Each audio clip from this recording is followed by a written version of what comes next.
Welcome. Welcome. Welcome. Me.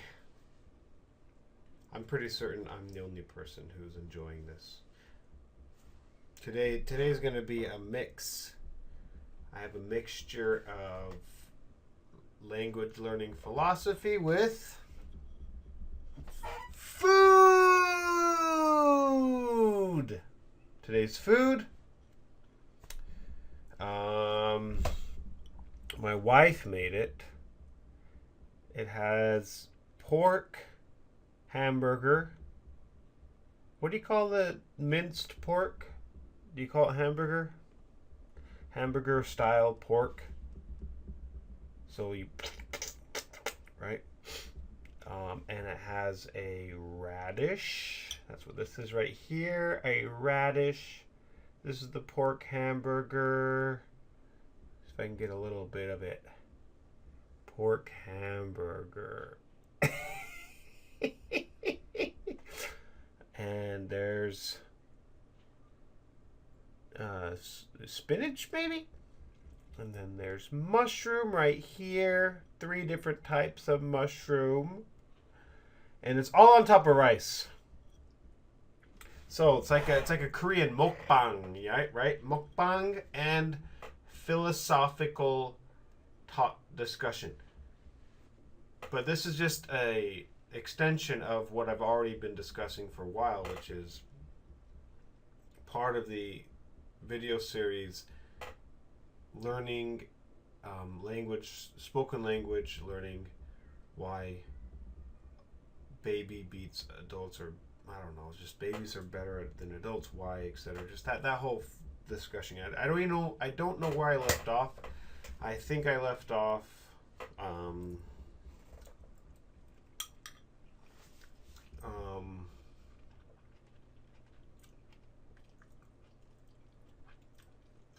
talking about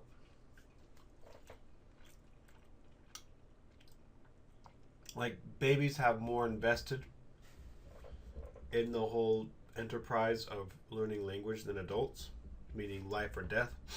Babies are their survival depends on it. Therefore, they obviously are going to be better at it, because if they don't learn the language that surrounds them, that is part of the environment in which they're born, they'll die. So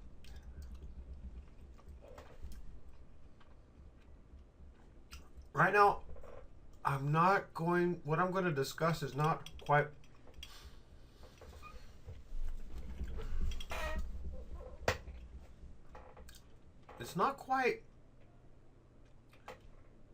you can't see the relation to it immediately. What I'm going to discuss today is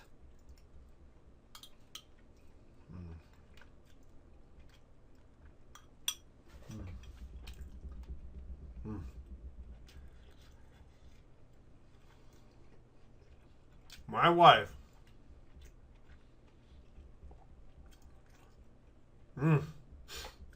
She knows how to make a good this. I don't even know what this is called. She told me. God, there's a special name in Japanese for minced pork meat. Translated directly, it's called daikon.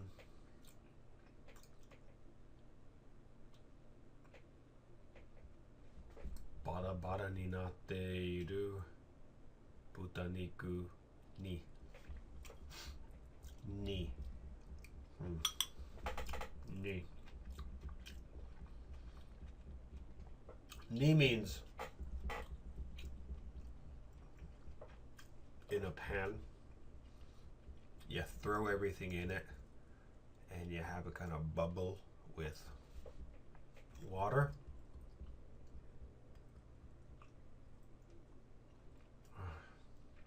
You throw everything in a pan and you have it just stew together. That's ni in Japanese. Niru. Like, for example, if you want to say like boil, maybe it's boil.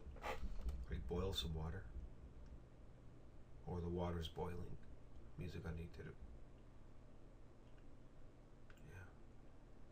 水が煮てからスパゲッティに入れといてねって感じ。Okay.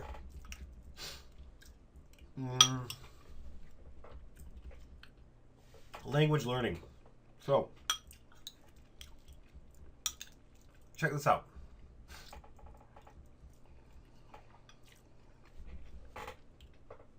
Verbs, nouns. So, what I'm discussing right now is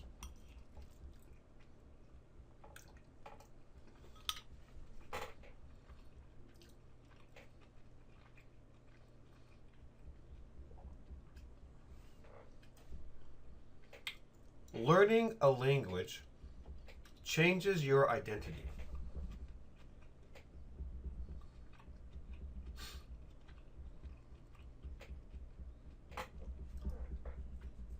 The reason I believe this is because I have this idea that language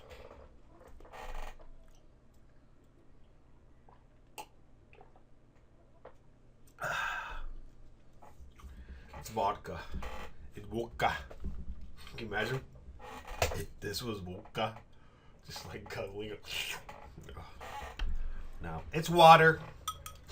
Learning language, by learning a language, by being able to talk in any particular language, your identity, you as a person, what you identify with, has to change. It has to adapt to that particular language. Meaning, if you are one person before being vocally or spoken, at least spoken, fluent in a language, you will be a different person after being fluent in that language. You cannot be fluent spoken-wise in any language without adopting characteristics, as a part of your identity, characteristics of that language. It's impossible. So my idea is that it's impossible to do that. To completely become fluent in a language and retain who you previously were. You can't do it.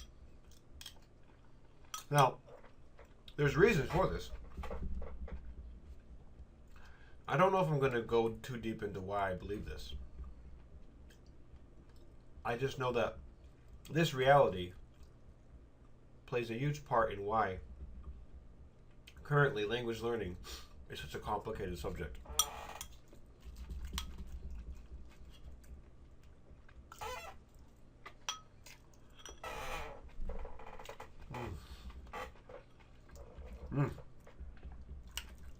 Oh, here comes the daikon.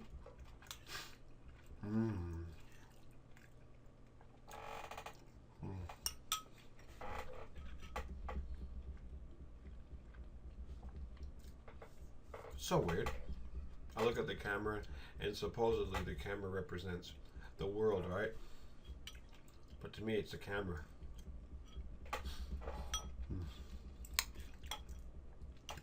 Okay.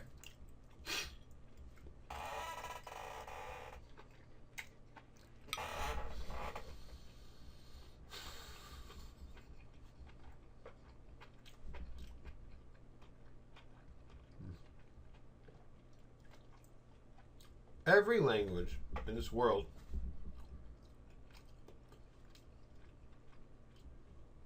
developed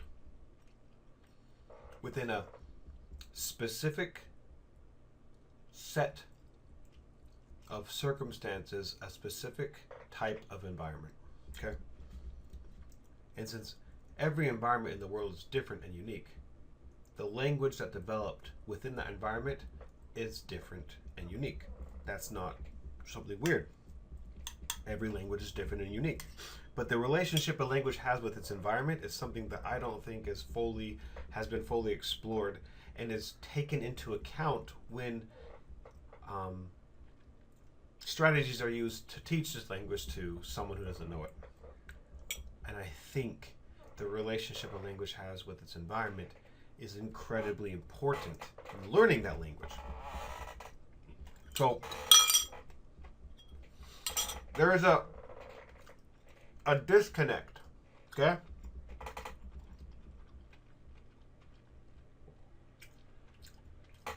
Between learning a language and becoming a part of that environment in which that language came to be.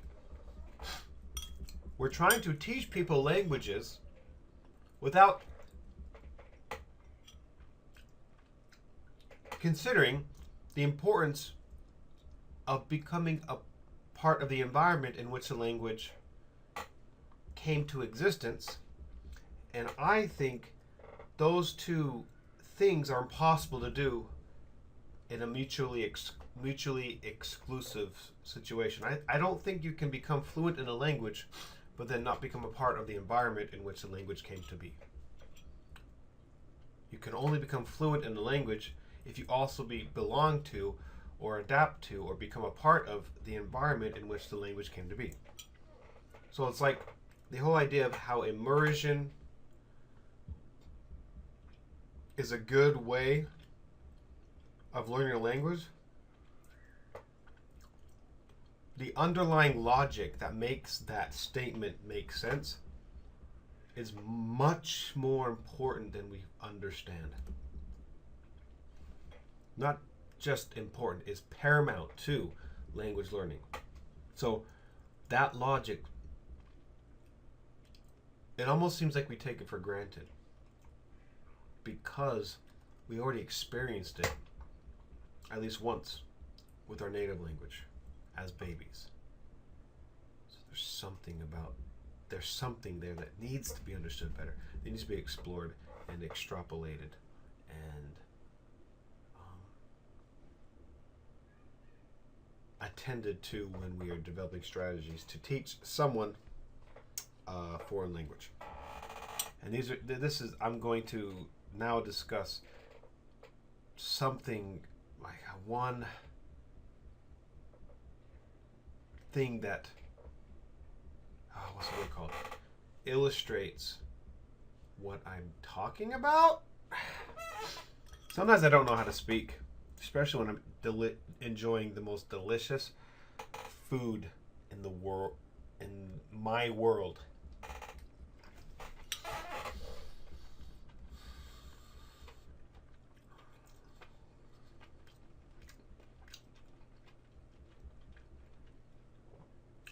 Okay, so every environment is unique. The Alps, the tip of a mountain, is very unique from the bottom of a valley. The shore of a beach is very unique from the bog of a swamp. And if a language has developed predominantly within each one of these environments, that language is going to be very, very unique because it's going to represent things from that environment. This is when we get into verbs and nouns. A verb is a way of identifying, classifying something we do, an action. And a noun is a way of identifying or classifying a thing. Things and actions are processes. So it could be an action that's just momentary or an action that continues for a long time. Regardless to the chronological state of this action, actions and things are very, very, very, very, very, very, very, very important for us to understand if we are to communicate with other people, and are very, very, very, very, very, very, very, very, very unique to each environment.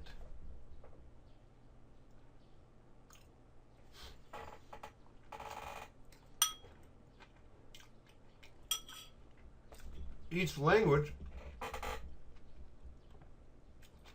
every language in the world, from past and present and future, all have verbs and nouns and adjectives. They all share these common conceptual objects. We all need to communicate to people. First,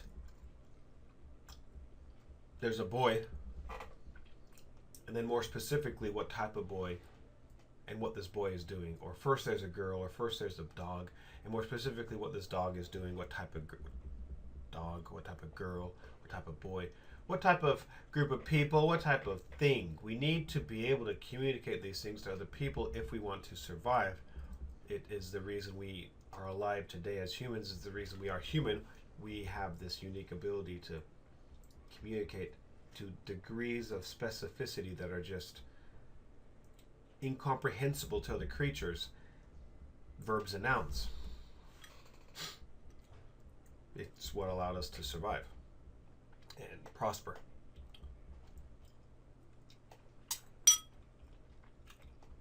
Every environment has a unique relationship with verbs and nouns.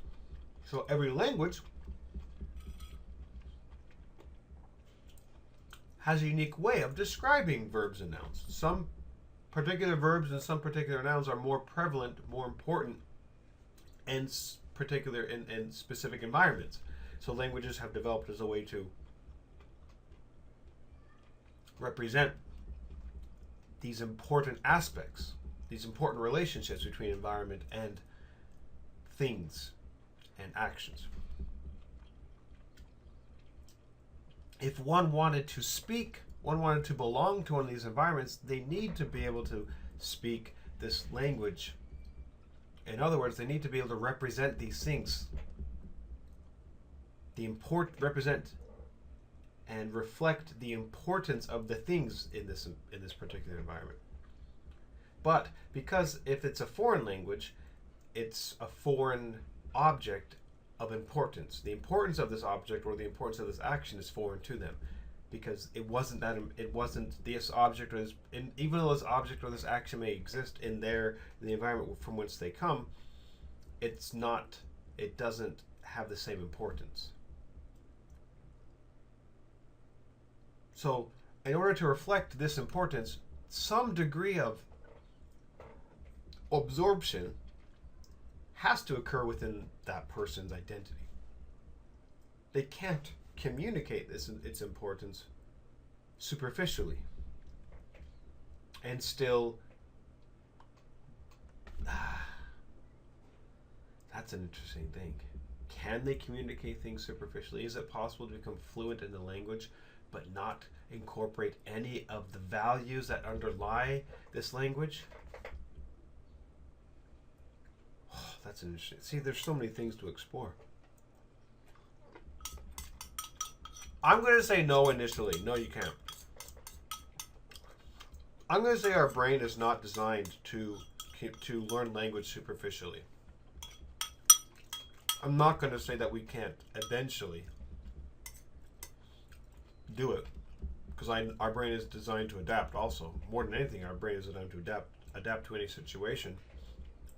And so if it becomes advantageous, survival speaking, to represent a foreign language superficially, in other words, to not fully understand the value of what you're saying, but still be able to say it properly to belong to this environment, if that is advantageous, we will be able to do it, but currently I don't think it is.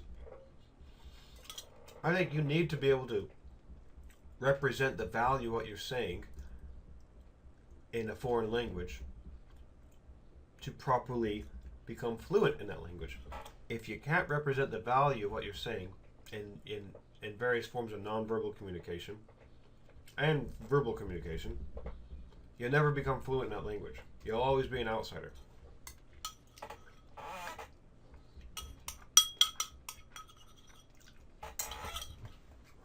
And being an outsider may not be disadvantageous. So I'm definitely not trying to draw a line saying being an outsider is bad. You may be able to to get by with the language, not represent its values, not replicate and not become a part of the environment in which that language developed. You may be able to survive in that environment without becoming a part of it. Or you may not. Oh, it's getting complicated. Like in the comment section of this video, I don't even know what I'm going to write.